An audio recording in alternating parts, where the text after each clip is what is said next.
So after you take the running record, you need to score it. You only count the running words in the text. You don't count titles, subtitles, captions, anything else. You're just counting the story.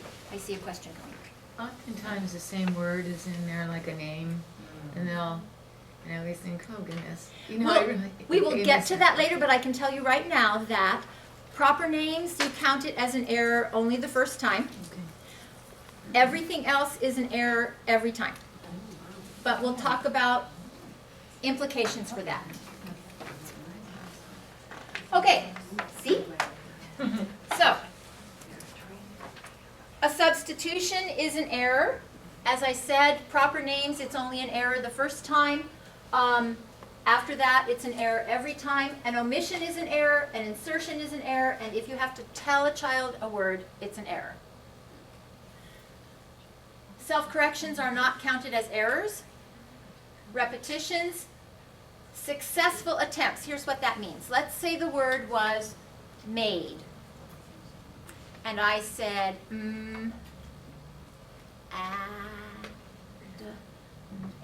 made. That was a successful attempt. I got it.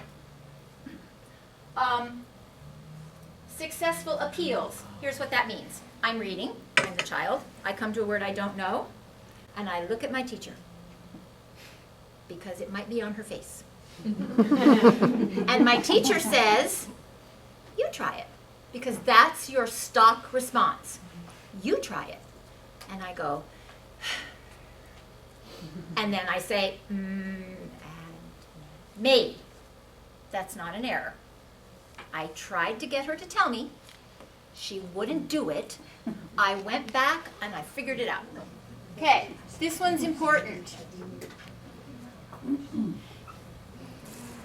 If the child is saying the word the way they say the word, but it's not standard English pronunciation, it's not an error. I had a little guy this year with severe speech issues. Severe. And no one else could understand him, but I'd had him all year, so I knew what he was saying. And he was reading to me, and I knew that's what he meant. So it wasn't an error. And at one point I wasn't even sure, so I asked for clarification. Did you mean this or this? He goes, oh no, you told me. So, also, if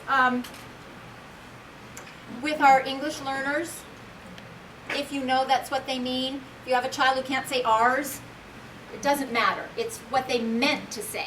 Okay, because kids are interesting when they read. They do many interesting things. My favorite was when I was a reading recovery teacher, and my supervisor came in to observe a lesson, and this little girl she was a level B or C, and she was very low, but she was doing okay, and on this day, she decided during her running record, instead of going left to right, she started at the right, and she read backwards. I'm recording it, okay. Anyway, if they skip a word, it's an error. That's an omission. Oh, sorry. If they skip an entire line, every word in that line is an error. Unless they realize it and go back. If they go back and fix it, it's not. But if they're reading along and they skip a line, every word in the line is an error. If they skip an entire page, so you know how sometimes the books will have text over here and text over here. So they read this one and then just turn the page. That whole page is one error. That's it. But you don't count those words. You don't count those their- words. This is just one error. Why can't you just tell them? Oh, he's- You could, and the running record police are not going to come and get you. But It seems that that's not an accurate record if you're yes. subtracting all those errors. Well, but wait. If they skip an entire line, that's going to affect comprehension. And I want to know, do they notice and go back and fix it? If they just keep reading and don't notice, they're not monitoring. And that was a strategy that's really important. Remember, so let's say they skip a whole line and I have to count all those words and it drops their accuracy rate below 90%. It's just information for me. That's all. And when I'm analyzing their running record, let's say they're down to 88% because of that skipped line. What does that tell me as a reading teacher? Telling them to go back and read it, I would find out could they read those words, but it's really not about right and wrong, it's about information about their processing.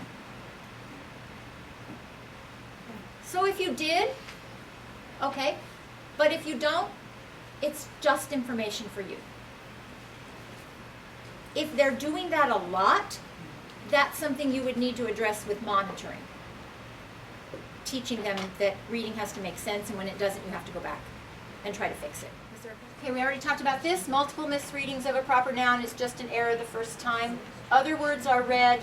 If it's read inaccurately, it's an error every time. And again, because you want to see if they notice. And I've had kids do that. They make a mistake on a word, the word shows up again, they make a mistake again. The third time they go, I've had kids flip back pages and say, no, it said this. So it's helpful information. So, okay. Oh, yes? Sorry. They had an error, they flipped back pages and said, no, I meant this. Do you still count it as an error? No, because it's a self-correction. Okay. Misreading a contraction is one error, however they do it. So if it's I'm and they read I am, it's one mistake. If it's I am and they read I'm, it's one error.